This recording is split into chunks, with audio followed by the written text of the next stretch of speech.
Good morning, students. Today I have come up with the explanation of the poem The Tale of Custard the Dragon by Ogden Nash. The poet Ogden Nash has written a poem about a little girl, Belinda, who owns many pets, namely a black kitten, grey mouse, yellow dog, and a coward dragon named Custard. The poet has described every character to be brave except the dragon, who is a coward. But the whole situation changes when a pirate attacked Belinda's house. No one else had the guts to face him except the dragon who killed the pirate. All the characters are happy because they are saved by the dragon, but they quickly change their thought and describe themselves to be more powerful had the situation not been so confusing for all of them. Now let us try to understand the poem in detail. The first stanza goes like this. Belinda lived in a little white house with a little black kitten and a little grey mouse, and a little yellow dog and a little red wagon, and a really truly little pet dragon.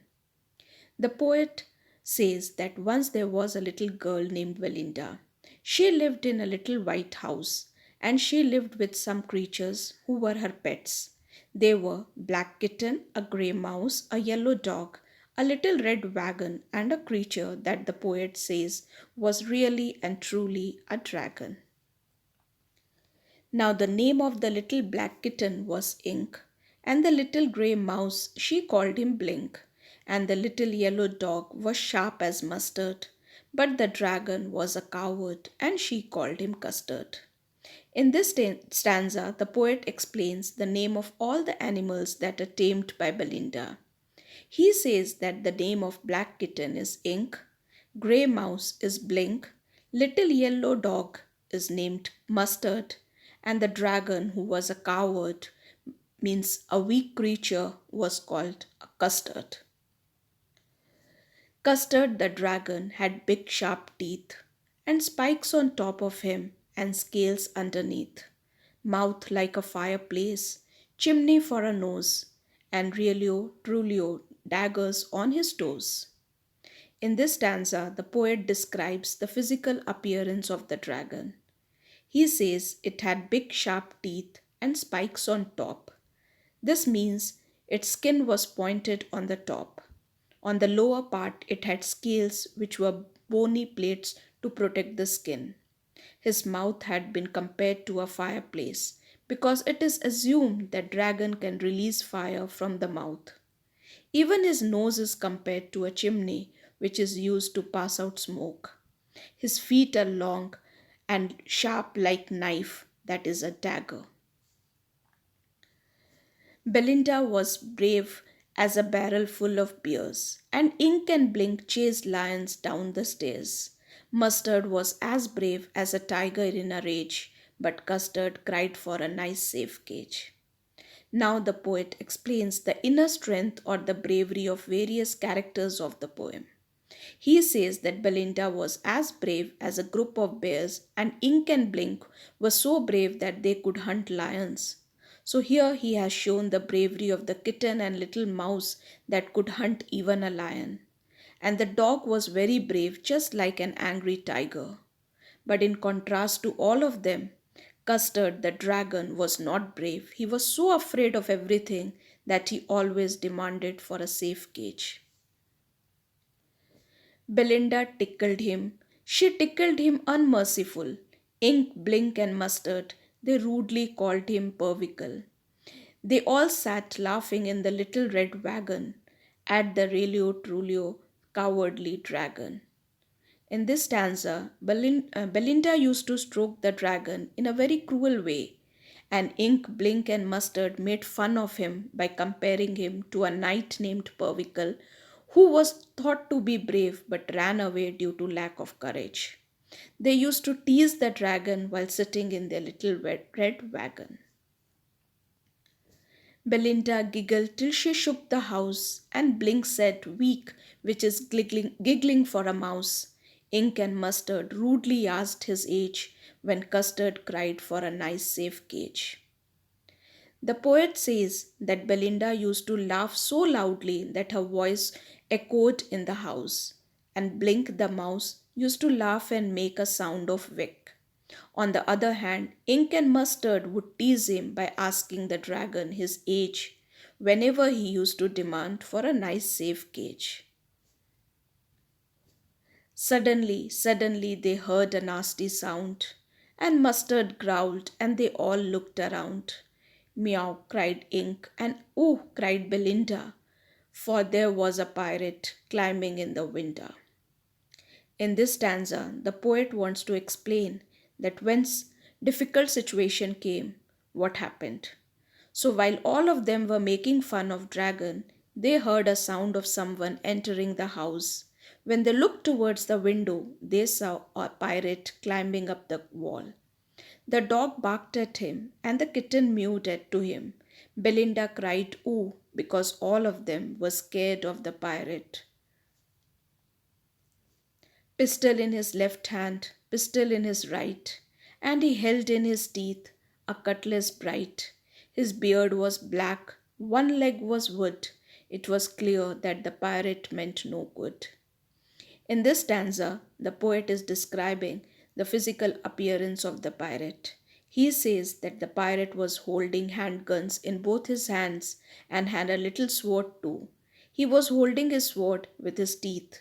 He had a black beard and his one leg was made of wood. This means that though the pirate was a disabled person, but still he was frightening all the other characters. Moreover, he intended to harm them. Belinda paled and she cried, help, help, but Mustard fled with a terrified yelp. Ink trickled down to the bottom of the household, and little Mouse Blink strategically mouseholed. So when all of them saw the pirate, they got frightened. Belinda was so frightened that she turned yellow due to fear and started crying for help. Mustard the dog, he started crying for help too. The kitten, Ink, ran down towards the bottom of the house as if he had already planned for it. The mouse Ink ran into the little mouse hole in order to save himself. But up jumped Custard, snorting like an engine, clashed his tail like irons in a dungeon. With a clatter and a clank and a jangling squirm, he went at the pirate like a robin at a worm. So when all the other characters that were earlier defined as very brave got frightened, the dragon did the most unexpected thing. He jumped onto the pirate and made such a strong sound with his nose as if the engine was producing a sound. Not only this, he hit his tail on the ground with great force that it produced a heavy sound of metal being rubbed against each other in the underground prison. He attacked the pirate just like Robin Bird would attack the worms. The pirate gaped at Belinda's dragon and gulped some grog from his pocket flagon. He fired 2 bullets, but they didn't hit, and Custard gobbled him every bit. The pirate got shocked by the dragon's reaction. He opened his mouth wide with shock, and to gather some strength, he drank some alcohol from the container in his pocket. After gathering some courage, he fired 2 bullets on the dragon, but missed it. Custard the dragon ate every bit of this fierce looking pirate. Belinda embraced him, Mustard licked him, no one mourned for his pirate victim. Ink and Blink in glee did gyrate around the dragon that ate the pirate. When the pirate was dead, Belinda hugged the dragon and Mustard also licked him. No one was sad for the death of the pirate. They were all very happy. Both Ink and Blink were running around the dragon in happiness.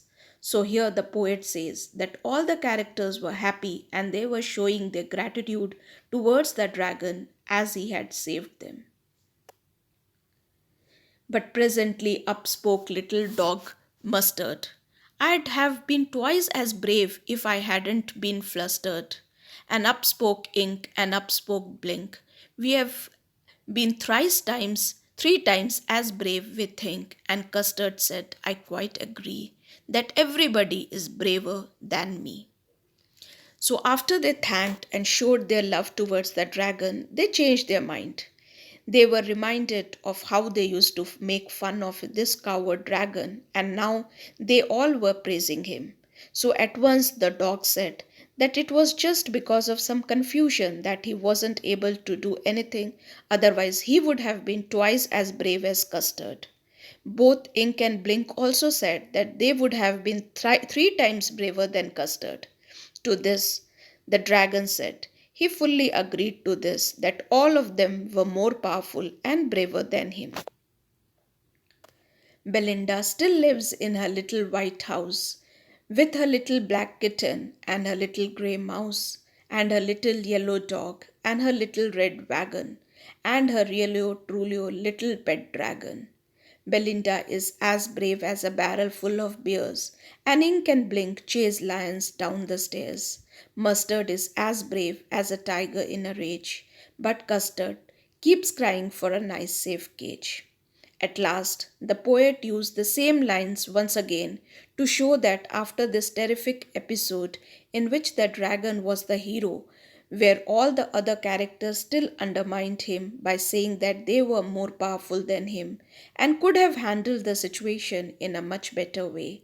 The poet says that life started again in the same manner. Belinda still lives in that little white house with Ink, Blink, Mustard, and Custard, and all of them are very brave, whereas the dragon is still a coward who always wants to say, stay safe in his cage. Lot of literary devices are used in this poem. The rhyme scheme, that is stanza 1 to 12, is AABB. For stanza 13, it is AABBCC. Stanza 14 and 15 is a repetition of first and second stanza, and the rhyme scheme is AABB. Repetition is used by the poet. Suddenly, suddenly they heard. She cried, help, help. Many similes are used in this poem, like mouth like a fireplace. Belinda was as brave as a barrel, sorting like an engine, dashed his tail like irons in the danger, went at pirate like Robin at the worm. Alliteration is used, and he held in his teeth. The word H is repeated. The poet has also used anaphora, that is repeated use of word at the start of two consecutive lines, that is, for example, and a little and a relu. Refrain, repetition of a sentence again and again, and a relu trulio. Poetic license, relu trulio for real true. The spelling have been changed to create a musical effect. Thank you, students.